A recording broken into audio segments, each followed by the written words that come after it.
Le décor est le même, n'est-ce pas, Abigail? À chaque lendemain de fête, une insalubrité totale s'installe à Dakar, situation qui ne laisse pas indifférents les populations. Vraiment, l'imam doit mettre trop. Chaque lendemain de fête, on laisse tous les ordures dehors. Hein? Et les gens payent pour ça. À chaque fête, c'est comme ça. Les voitures de ramassage devaient venir pour débarrasser ces ordures, parce que ce n'est pas joli à voir. Présentement, les rues du marché sont impraticables et la chaussée est encore pire. Un phénomène qui n'est pas sans conséquences chez les Dakarois, ces ordures sont souvent source de certaines maladies. On vit dans la saleté. C'est pas propre. Et on n'a pas de santé pour nos enfants. Nos enfants ont des problèmes de santé. Presque à chaque fin du mois, on achète beaucoup de médicaments à cause des problèmes respiratoires dont ils souffrent. Ils interpellent les autorités municipales à apporter des solutions à ces problèmes récurrents. Il faut que le gouvernement s'occupe de ça. La solution est que les maires nous viennent en aide. C'est la mairie qui est chargée de nettoyer les rues, parce qu'elle est la représentation de l'État. Du marché HLM à Ouagouniaï, en passant par Médina jusqu'à Tilène, le décor est le même. Les ordures jonchent les rues, une situation invivable qui pousse les populations à crier le ras-le-bol. Abigail, au marché central de Rufisque, l'insalubrité ne trouve pas de nom, une situation qui indispose occupants et acheteurs. Certains vendeurs indexent la municipalité. Selon eux, l'édile de la localité ne fait pas d'efforts pour ce marché. Des propos battus en brèche par d'autres. Ces derniers soutiennent que ce sont les vendeurs qui ne nettoient pas après une journée de travail. Ils interpellent le maire afin que la sécurité soit renforcée dans le marché. Le sujet est signé Aïda Mamadou Diop. Le marché central de Rufisque servait de résidence aux colons. Situé au quartier Kerissouf et Kerikao, ce lieu a perdu aujourd'hui tout son attrait. À la partie réservée aux vendeurs de poissons, le décor est désolant. Des flaques d'eau par-ci, tas d'ordures par-là, certains vendeurs indexent le maire de la ville. Nous ne nous retrouvons pas dans la politique de gestion du maire.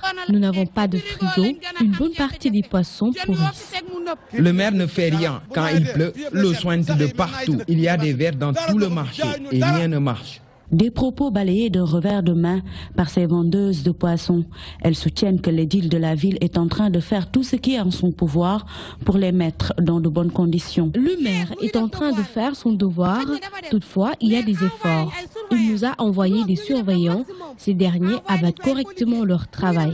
Mais il faut reconnaître que le problème vient de nous, au manque d'organisation. En plus de l'insalubrité qui règne dans le marché, l'odeur qui s'y dégage est intenable, ce qui ne semble pas déranger une partie des occupants.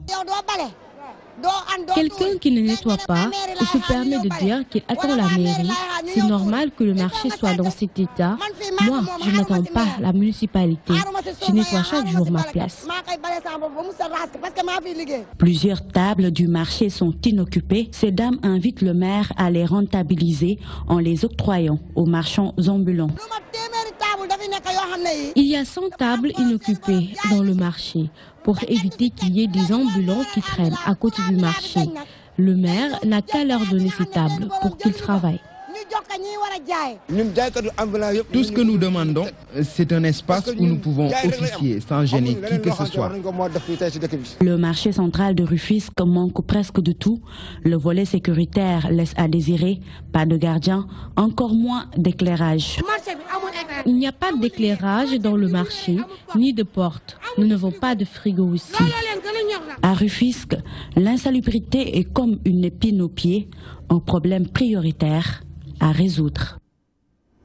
Restons à Rufisque. Les chauffeurs de clando se plaignent du mauvais état des routes. Ils confient avoir dépensé beaucoup d'argent pour réparer leurs véhicules à cause de cette situation.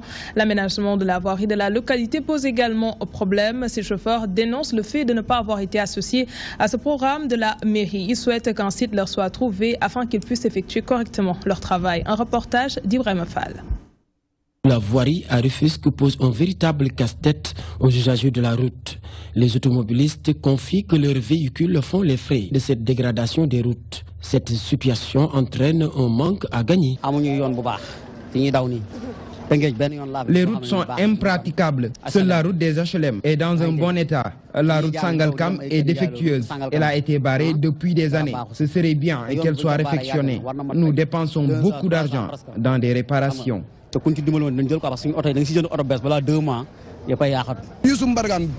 Imaginez, même en transportant un malade à l'hôpital, vous risquez de tomber malade, vous aussi, à cause de l'état de la route. L'aménagement de la gare routière par la municipalité n'est pas du goût des occupants. Les chauffeurs de Clando dénoncent leur non-implication dans la démarche de la mairie. Ils affirment qu'ils peinent à effectuer correctement leur travail. Ils interpellent le maire afin qu'il tourne le regard vers ses administrés. Il y a 7 garages à Rufisque. Les rassembler dans ce petit espace, c'est vraiment difficile pour nous. La mairie a mis en place un programme sans nous consulter. Certes, la municipalité est l'autorité de la ville, mais je pense que nous avons notre mot à dire.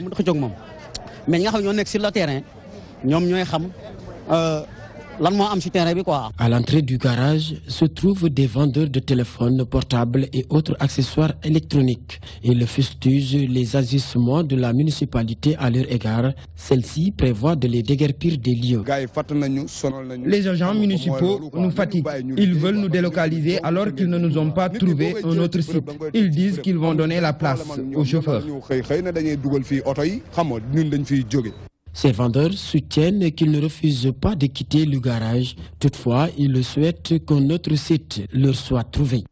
Tous les véhicules qu'ils veulent mettre ici ne peuvent pas tous être garés ici, faute d'espace. Ils n'ont qu'à nous trouver un autre site de recasement afin qu'on puisse continuer à travailler.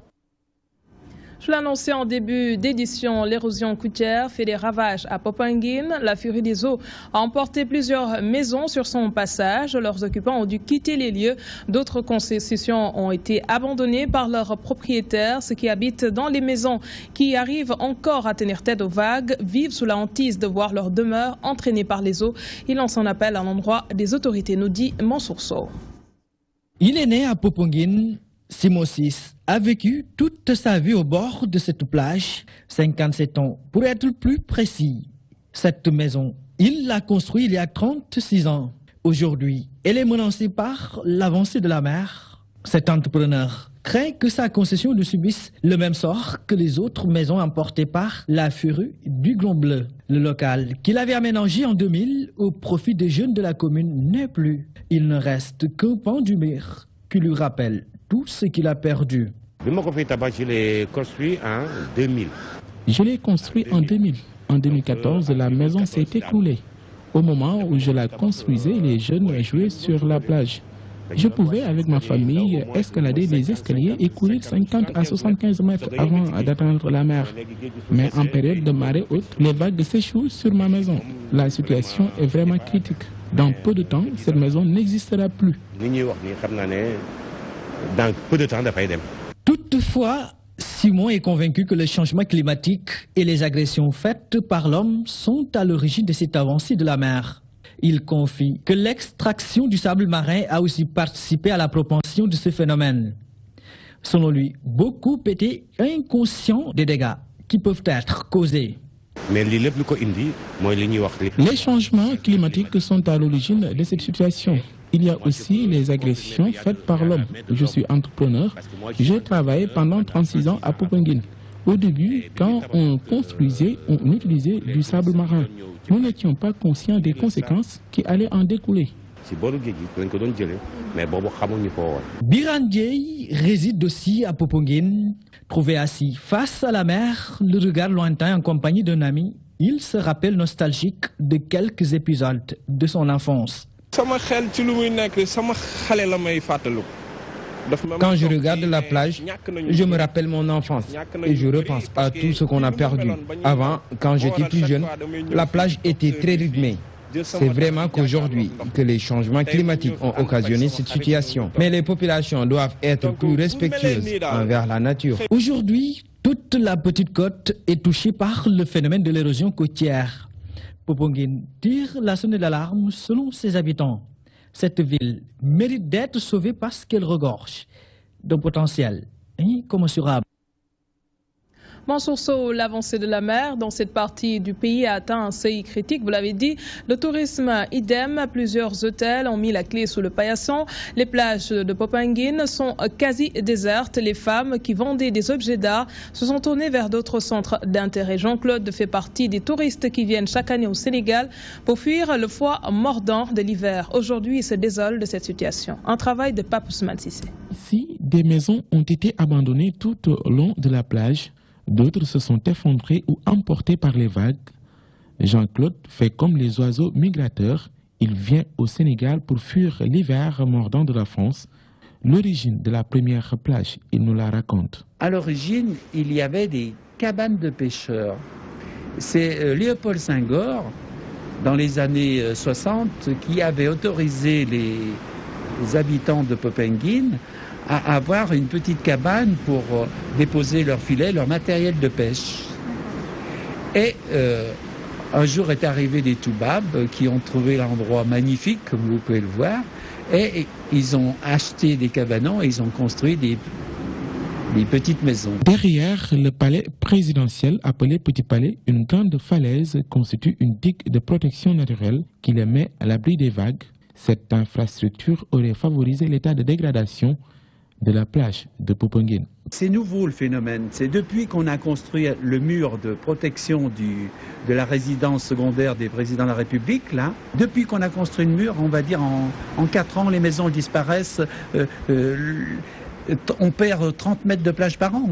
On va à ce rythme-là, dans 10 ans, on est au centre de Popenguine, on est à l'église de Popenguine. Le tourisme a perdu tout son attrait dans la zone à cause de l'érosion côtière.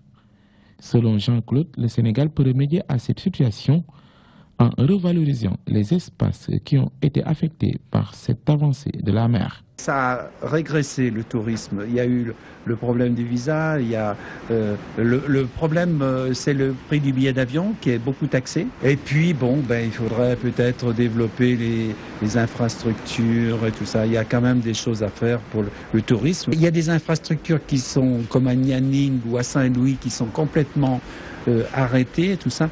Et il faudrait une volonté politique pour remettre en route tout ça. Ils sont nombreux les couples étrangers qui viennent passer quelques jours de vacances sur la petite côte. Aujourd'hui, cette perspective n'enchante plus une bonne partie d'entre eux.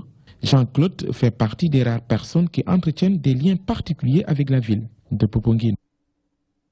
Et nous changeons de registre. Les fortes pluies du mois de juillet dernier n'ont pas épargné la région de Kaffrine. Les eaux de pluie se sont emparées de plusieurs maisons. Des murs se sont affaissés. D'autres n'ayant pas où aller cohabitent avec les dégâts causés par ces eaux. Mme Antagnan, sous le poids de l'âge, a vu tout le mobilier de sa maison détruit par les eaux de pluie. D'autres ont dû abandonner leur domicile. Ils souhaitent une solution définitive pour qu'il n'y ait plus à vivre ce calvaire. Un dossier réalisé par Aïda Mamadou Diop. L'hivernage de cette année a laissé une empreinte indélébile dans la localité. Les eaux de pluie ont entraîné des dégâts matériels considérables. La concession de Mme Antagnan porte les stigmates des averses du 24 juillet dernier. Les lits, les matelas, les couvertures, nos habits, tout a été emporté par les eaux. Les boubous que je porte, on me les a offerts. On a même perdu nos vivres, le salon, les fauteuils, les marmites, tout. C'est un jeune homme qui m'a secouru. Benoît John, habitant de Djamegun Centre, il a dû abandonner sa maison, lui qui a vu 10 ans de dur labeur réduit au néant. Avec sa famille, ils ont déménagé à la recherche d'un mieux-être. Toutefois, se relever n'a pas été chose facile. Sur le plan psychologique, les enfants étaient très perturbés. Mais si je vous dis, le poteau qui est là-bas, c'était une grande dame qui était arrivée jusque là-bas. Mais il ne pouvait pas continuer, parce que l'eau était trop profonde. Il avait commencé à crier. Ici, on essayait d'évacuer les vieilles qui criaient. Je le disais tout à l'heure, c'était les jeunes qui prenaient les vieilles sur leurs épaules. La vieille est là pour la faire traverser, vous pouvez lui demander. Les fortes pluies avaient endommagé les rails de la société Dakar Bamako Ferroviaire. Aujourd'hui, les dégâts ont été réparés. Cependant, les populations des quartiers environnants expriment leurs craintes. Elles vivent sous la hantise d'assister de nouveau à l'affaissement de l'infrastructure. Les occupants des maisons alentours ne sont pas encore revenus. C'est la troisième fois que les rails cèdent. Ils l'ont réparé à la va-vite. S'il y a encore une forte pluie, je crains le pire. Nous allons perdre de nouveau nos investissements. Un bassin de rétention a été aménagé à l'entrée de Kaffrine sur la route de Tamba afin de soulager les populations. On l'a aménagé l'année dernière, comme vous le voyez, avec le ministère du Renouveau urbain et du cadre de vie. C'était un entrepreneur local qui avait aménagé ce bassin et qui a considérablement diminué les eaux qui entraient dans la ville. Parce que si vous regardez bien, vous constaterez que la commune de Kaffrine est dans une cuvette. Et là où nous sommes, c'est la partie la plus élevée. Les eaux quittent ce côté pour entrer dans la ville et créer des dégâts. Très affectés par les pluies diluviennes enregistrées entre les 24 et 26 juillet, les habitants de Diamaguène Centre souhaitent que pareille situation ne se reproduise plus, convaincus que leur quartier n'en sortira pas sans dommage. De Kaffrine, nous nous rendons à Yoff. Nous sommes en période d'hivernage et les risques pour les pêcheurs d'aller en mer sont importants. C'est pour cette raison, à Yoff, le comité local de pêche a pris les dispositions pour alerter les pêcheurs. Un système a été mis en place pour leur permettre de prendre des précautions avant d'aller en mer. La pêche artisanale est un sous-secteur stratégique pour l'économie et la sécurité alimentaire du Sénégal. C'est ce qu'ont compris ces professionnels de ce secteur qui se sont mis à l'ère du numérique. Fatim Lo nous en dit plus. Yoff, le pêcheur est sensibilisé sur le concept de changement climatique, sa manifestation et les techniques d'adaptation. Une assurance du coordonnateur du Conseil local pêche artisanale Ouest. Selon lui, l'Agence nationale de l'aviation civile et de la météorologie a mis en place des dispositions au niveau de chaque site. L'objectif est d'alerter à temps les professionnels de la pêche. Vous avez vu, ces pirogues ne vont pas en mer. Nous travaillons avec l'ANACIM. Elle nous fournit les informations météorologiques. Ces messages sont transmis aux pêcheurs. Sur certaines zones, on installe des drapeaux pour informer les pêcheurs. Quand c'est rouge, ça veut dire qu'il y a un danger, ce qui veut dire que les pêcheurs ne peuvent pas aller en mer parce qu'elle est agitée. Cependant, il y a des pêcheurs qui bravent l'interdiction. Ils sont têtus. On remercie tous ceux qui nous facilitent la tâche en respectant les consignes.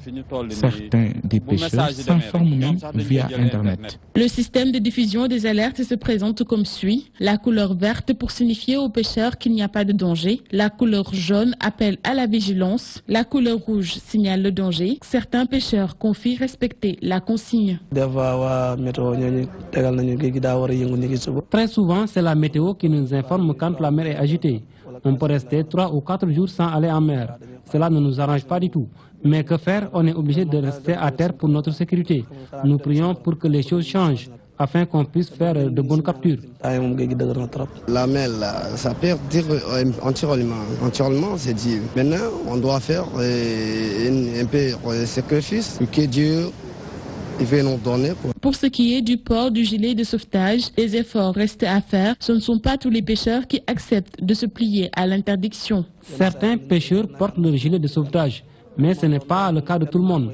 L'équipement en tant que tel n'est pas trop cher. C'est juste que certains pêcheurs préfèrent se fier à leur instinct, ce qui est dangereux. On ne sait jamais ce que nous réserve la mer. Même les professionnels avertis peuvent rencontrer des problèmes en haute mer. C'est Dieu qui nous préserve. Ce système d'alerte a été mis en place par l'ANACIM pour prévenir les acteurs concernés lorsque des catastrophes sont détectées. Ce travail se fait après traitement des données météorologiques, pour prévenir le maximum d'acteurs. L'annoncé en titre, plus de 3 millions de Sénégalais habitent à Dakar, un chiffre de l'Agence nationale de la statistique et de la démographie. Malgré cette urbanisation galopante, beaucoup de chefs de famille peinent à trouver un lieu d'habitation digne de ce nom.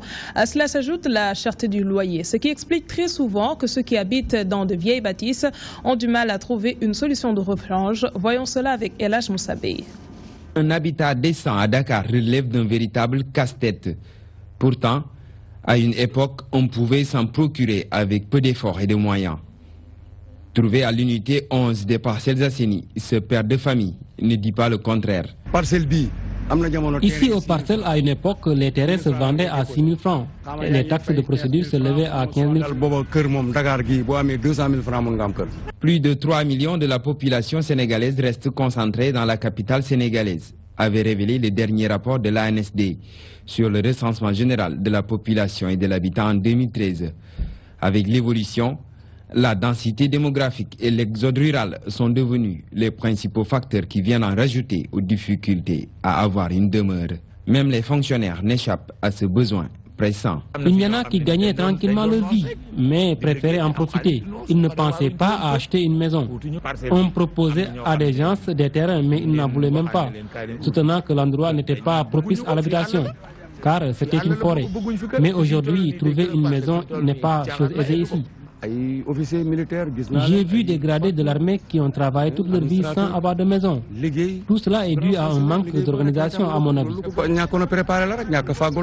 Pour ces personnes âgées, avoir un toit découle d'une volonté personnelle. L'argent, c'est la chance. Mais pour une maison, il faut de la rigueur. C'est la volonté qui permet d'avoir une maison. Mais également croire en Dieu, car c'est lui qui détermine les choses.